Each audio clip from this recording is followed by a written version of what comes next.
Yeah, welcome back.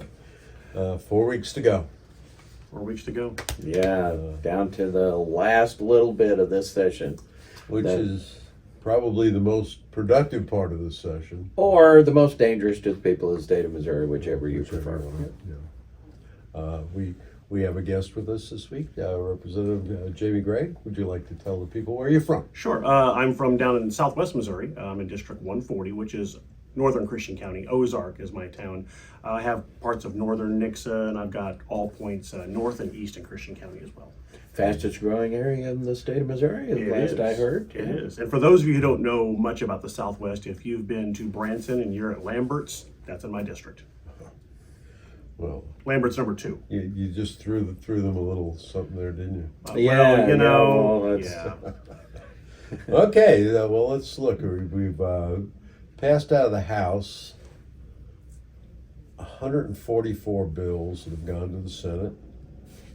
We've got, I think, 56 of theirs over here now. Right now, they've passed 2 House bills and we've passed 4 Senate bills, so we're a little ahead of them, but hopefully that will change. With 4 weeks left, actually it's 3 weeks left, because the Senate next week will be doing their budget, and we will have to deal with it. So we've really got another week tied up in budget out of the 4 weeks that are left. So we've really only got 3 weeks of real work left to do. Well, we assume they're going to pick up the budget next week. So they may pick up what we did today, Amendment 3 fixes. Mm-hmm. So that's a pretty high possibility that they do that instead. I think they'll wait a little bit on that one, but you never know.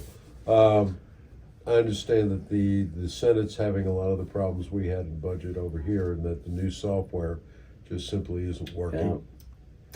There were some of us who complained that perhaps it wasn't the correct choice, that it wasn't really custom made for this particular purpose, and now we're finding out why you need something a little bit closer to the task at hand as far as software is concerned. And I know the budget, the probes chair over there, keeps texting out, we're trying to get our work done, but all we can find is a 404 error. Yeah. Which Pops is up. Slowed us down in our process too. Yeah.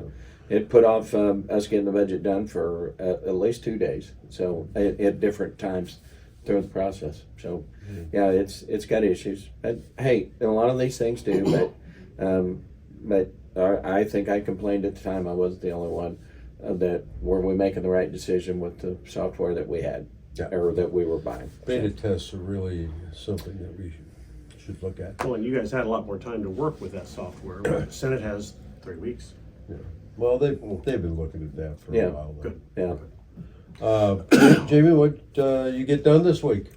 This week I was able to secure 2 bills sent over to the Senate. I have first and foremost the cell phone in schools bill that was sent over. Great bill. Great bill. Had some other good stuff put onto it as well, some school safety stuff, and it's sent over. And it's a bad habit. Senator now Henderson has picked it up, and he's running with it over there. So that's going to be a really good bill to help with our kids and the education process. Give the teachers more control of really their classrooms. And Senator Henderson has direct experience with that. He's a former school administrator, and so he understands the need for it for sure. So good choice there. Correct. And he also had language that's already gone through the Senate. Right. He's already fought the battle over there. So this will be just like a walk to the park for him. Knock on wood. He's already fought the battle. He's already got the people on the knowledge side. So hopefully it's an interesting subject, because I know when you first filed that bill, I was on the fence. Is it a good thing to ban cell phones in school? Is there an opportunity to use them as a learning experience? Blah, blah, blah. Somebody who doesn't know anything about it. Right. And my daughter, who is a teacher, I said to her, what do you think of this? Because I wanted some insight. And she said, well, her school had banned them this year. Yeah. And I said, what do you think about that? And she said, it's the best thing we ever did. And I said, really? And she said, "Dad, the kids now talk to each other. Yeah. They no longer, are socially segregated in their little cocoon looking at their phone. They go in the lunchroom now and there's chatter going on, there's socializing going on, and there's experience sharing and all of that, which is the norm that we grew up in. Right. That these kids it's been void of that. And so, she was just all excited about the idea that we would do what you have done, and I applaud you for it. Well, thank you. And the social aspect is just as important. There's lots of different aspects to look at that's really going to help. The social aspect, which is important. We grew up with that. We know how to talk with each other. But when I've talked to other teachers about, they said that if they have the teachers that have put this in already in practice in their classrooms, they've noticed all their test scores have gone up, their homework scores have gone up. Right. Kids are actually absorbing the information. Well, and they're not relying on the phone for their information, but Right. the side benefits of it, of course, is all the things that you just described. But it also the cell phone with the social media apps has been the vehicle by which the child predators have had access to our kids.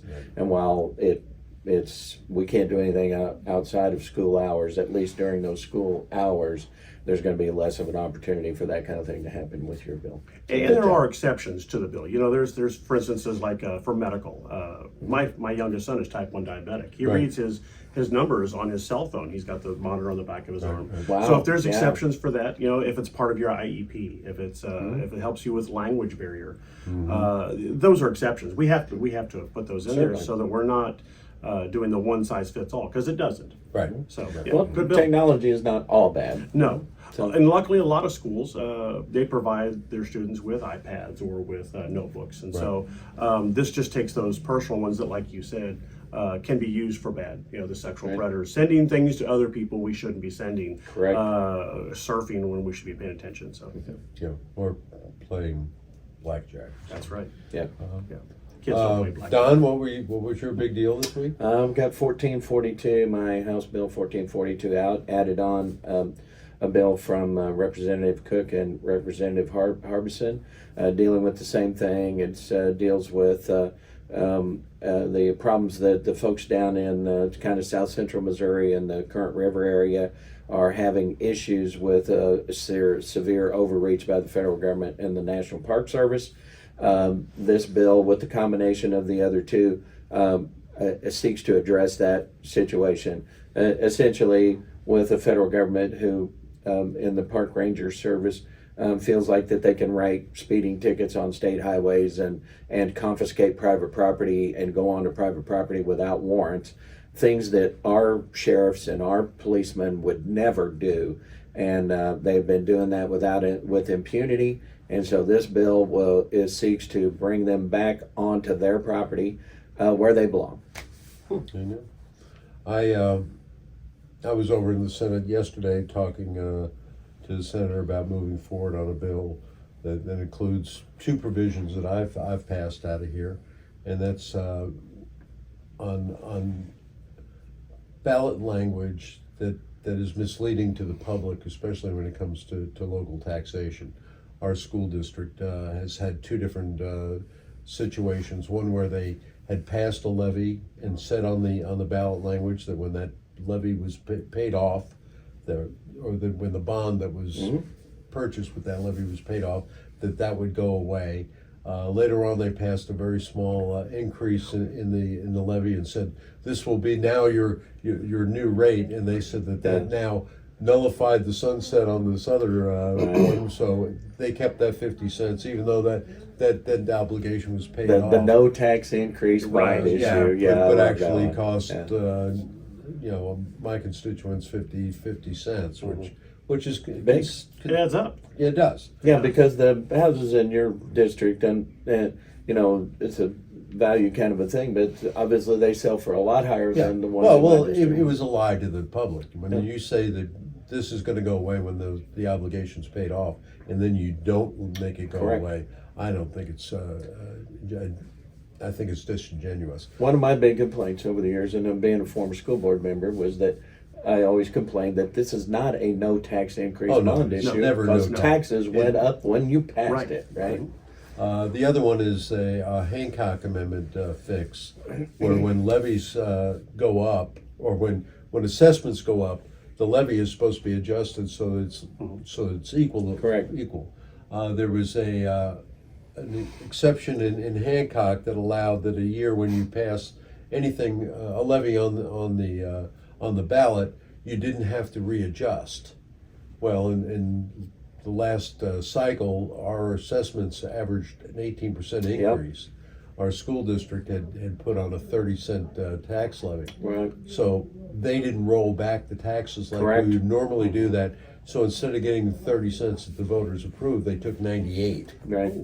which is incredible. Yeah. Most school districts honored the voters and rolled back anyway. Yeah. Ours did not.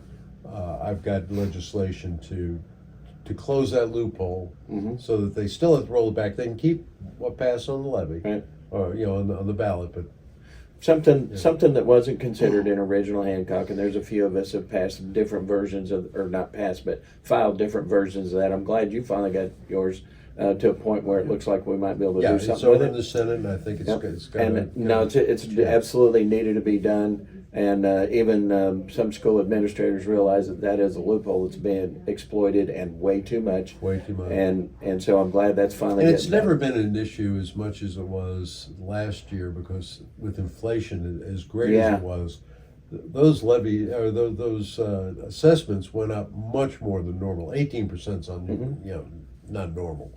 Normally it's 3 or 4%.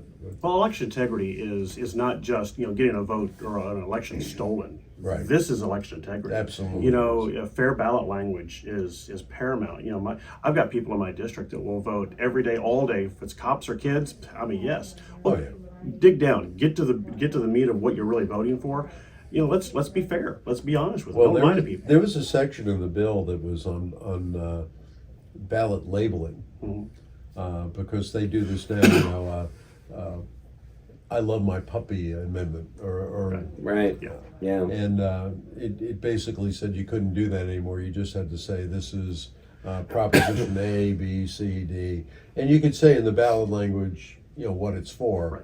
but you couldn't say I love my kids. How would you vote against that? But unfortunately, the school lobby pushed back so hard on that I had to take it out of the bill, Oh. Wow. because every school district runs these propositions to raise the levies, Right. and it's like better schools for our children. Well, who's going to vote against better schools for our children? Correct. Although it might be to buy a new AstroTurf field or something. And we've had some of that even here recently. Yeah. But it's also a good example. What you and I harp on in this show every week is that's a good example of the process. We talked about the Hancock Amendment. Everybody thought the perfect solution to the problem, but in reality, good legislation it develops over time. Right. And sometimes it takes a while to get something passed. In this case, a decade. Yeah, absolutely. And so, which goes back to our argument about the initiative petition process, where somebody, usually one person, and with a special self-interest, files a bill to put something on the ballot, and which leads us to the Amendment 3 thing that we did today. They have fixed with that, where clearly what we did was probably not what a lot of us wanted to do, and I think Representative Seitz summarized it fairly well. This is purely a clarification of what the voters passed. And so the things that the proponents of Amendment 3 said wasn't in there, well, this clarifies that to make sure that stuff really isn't in there. And then the other things too. So, Jamie, I know you have some specific information on that. So. Well, you're talking about with being on the committee and the work group. There was voting done, and the whole goal of the language was to imagine there's a line drawn, and we have to get as close to that line as possible, of course. And that line is what can we get passed? What will the voters vote for? And we have to get as close to that line without going over it. Well, what more like what were they thinking they were voting for? Right, and that's what that line is. What do they want? Where can we get to that spot where we can get them what they really think they were voting for without going over the line, and then of course it failing, and we're stuck with what we've got now, which is what a lot of them don't want. And I thought Representative Seitz summed it up really well when he said, when we passed the heartbeat bill, at least half the people thought there was no exceptions in there, and that they didn't have a choice, and they really wanted exceptions. Right. Mhm. So they wanted that to end. They wanted a situation where, and then Amendment 3 came, so we had a situation where we passed 126, the heartbeat bill. We did away with all abortions under every circumstance. There were exceptions in it. But there were some, but they were minor, and the voting public apparently didn't feel they were enough. Now Amendment 3 comes along and does just the polar opposite of it. Yeah. It's Under- like Now, Wild now West it's now. now it's abortion on demand whenever you want it for almost any reason, and the state has no say whatsoever. Mhm. And I think the reality is that there's a middle ground, Mhm. and that the voters have never been offered the middle ground. Right. And the whole purpose of this legislation, and what we didn't undo anything. This is going back to the voters. But what it offers the voters is the middle ground that we believe that the voters really wanted and probably deserve. Now, there will always be some argument as to, did you make the middle a little here or a little there, but I think we are in the middle. Well, that's where that polling I was talking about came from. There was polling done all over for a long time, and from multiple angles on different topics that were put in there. Just the rape, just the incest. So polling went out, and so we knew kind of what the state was really thinking, what they Right. wanted, what we could put in without putting something in there that would not be good, that they didn't want. Yeah, and this turned into a debate on women's health. And I think what got lost in that was the rights of babies. Now, there are circumstances in life where a woman is jeopardized, and there is nobody on our side of the aisle that would ever want to jeopardize the health of a woman. And including in when we passed that 126 when you and I were freshmen. Correct. Same thing. That was the consideration. Yeah, and Just so the life of the mother. I think we have really, really tried everything we can to make sure that the woman's health is protected. But being someone who believes that that's a living human being inside her too, I feel obligated to protect that. Mm-hmm. And obviously there are those that don't. But look at the vote on Amendment 3. It only passed by 1.3%. Something like that, yeah. Small number. And that's 1.3% of the people that actually voted. That's not the view of the entire Correct. state. Absolutely. And we think it's, if you're at a 50-50 by what the vote was, then you have to try to solve both, make each as happy as you can, and you're never going to make each as happy as you can. Right. But so we have to find that middle ground. I think we found it in what we passed today, and we'll see what the voters think.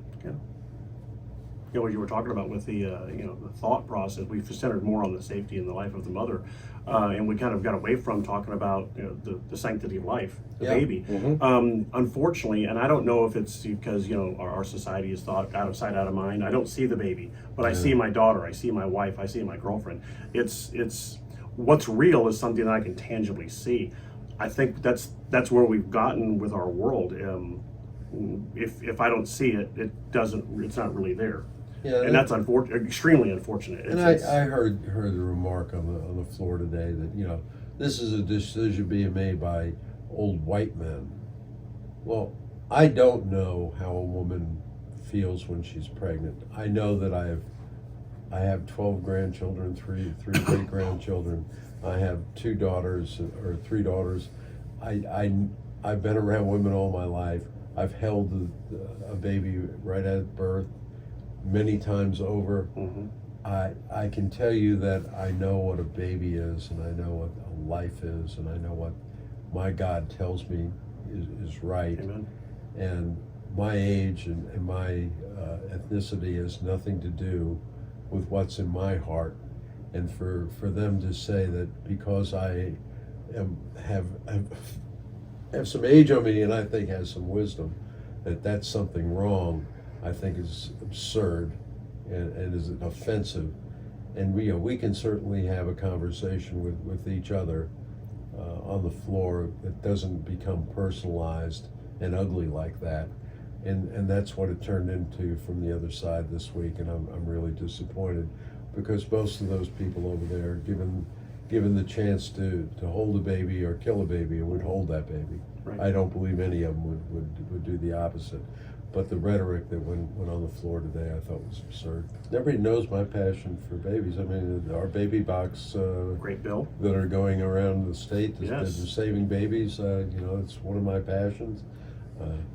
So if you just want to call me an old white man who doesn't care, well, I've cared enough where I've worked very hard to save babies in every aspect, and to help pregnant women and through their pregnancy. But we've increased all types of funding Yes. for pregnancy health centers and all of those things. We care, Yeah. and to try to make it sound like we don't, I think is just disingenuous. Agreed. Well, my mother had 10 kids.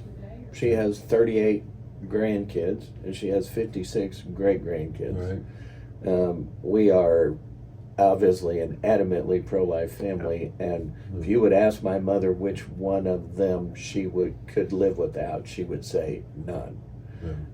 And so, Which is amazing since you're her son. Yeah. She's not asking us. so she had a choice then, right? You know, That's right. so. Right. But thank God for my mother, and thank God for my sisters, and that the fact that they value life above all, and so I don't discount anyone's belief in one direction or the other, but I'm like you, Jim. It's not just a moral thing for me; it's a religious decision of mine, and for someone to suggest that my decisions are around me being an old white guy, that's offensive to me. It was. And I understand that people get frustrated in their arguments, but I think I've proven in this building that I'm willing to listen to everyone and about their positions, and then just to claim that my decision is simply based on the fact that I'm an old white guy is just that. Or it's simply political. But the point is it was a tough 2 days of floor debate. And everybody has their stories. I mean, Yeah. we heard it on both sides. There were heartfelt stories of, Yeah.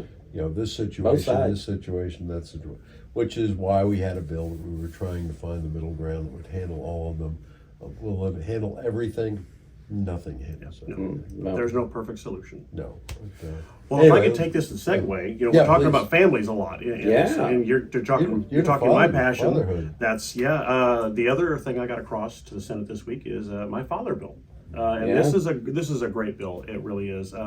The mothers, you hear single moms all the time, and you've got moms that have one kid all the way up to a gajillion, and they're single moms and they're struggling. And there's a lot of resources for women, not enough, not near enough. No. Dads have nothing. They've literally had nothing. And dads have become that forgotten demographic, especially the single dad. Right. And so the reason you see a lot of dads just up and leave or just check out or they don't visit their kids is because they don't have the resource. They don't have the know-how to maneuver the roadblocks that keep them from being dad. Well, this bill comes in and it's going to help dads get reconnected, learn how to be a dad, learn how to maneuver those roadblocks that are preventing him from being in front of his kids. Because you heard me share multiple times stats. You've got increased likelihood of teen pregnancies, gun violence, drug abuse, incarcerations, dropout rates, all these big negatives that we have in our society. The common denominator in all of them, no dad in the household when they were kids. Right. And we've got to fix that. If we want to see those numbers go down, which could save our state everywhere. Yes, absolutely. We've got to get dads It's- back in place. Well, It's- you know, I was supportive of that because I did the Yeah. shared parenting Yeah. bill last year, Yeah. which was on almost the same arguments. Right. So it's already over the Senate now. We were able to pass it unanimously out of Children and Family, unanimously out of Rules. It's gone out of the House almost unanimously. Had a few folks on the other side of the aisle that, for some reason or another, but it was They just insignificant. Didn't like it. I believe it was actually just 11 votes that didn't like it, but that's fine. Those And, are opportunities. And thank you very much for letting me get my grandparents' rights bill on That's there. right. There were some good things added to it. Yes. And so all it does simply was to allow for grandparents to enter in on visitation, not custody, visitation. Right now they're restricted that only while there's an action going on, and after that action is over, then they have no more say into visitation. It also included a provision that didn't require that the couple having the child be married. So the only time that they could enter into it is if there was an actual marriage or a dissolution of a marriage. Guys, we're about out of time, but we got 4 weeks left, 3 weeks Yeah. left. There's going to be a lot of negotiations between the Right. Senate and the House. Good luck to all of you. Likewise. I'm going to be working hard for all of our caucus because being fiscal review chair, we and you two are both on the committee. Yeah. We're going to have a lot of say as to what moves along, and maybe we can just give a little nudge and get some other stuff to go along with it, and it's going to be fun. It's Really. going to be Spread to the finish now. An exciting and fast 4 weeks. I Yeah. think it's going to be fast. Well, thanks again. We'll see you again next week. It's going to be a shortened week because we've got a holiday on Monday. Yeah. Going in late on Tuesday. Yeah. So we got 1 day full day on Wednesday and then a third read Thursday. So next week's kind of a. Now Monday I'm going to spend my Easter Monday doing jury duty. So. Wow, good for you. So the public service never Now, ends. can you do that? Because that's taking 2 checks from municipalities They and don't. states. They don't. Well, he's, I'm just asking. he's a full service public servant is what he's trying to convince you of. Anytime he can put his opinion in, he's Well, going to do it. thanks a lot. We will see you again next week.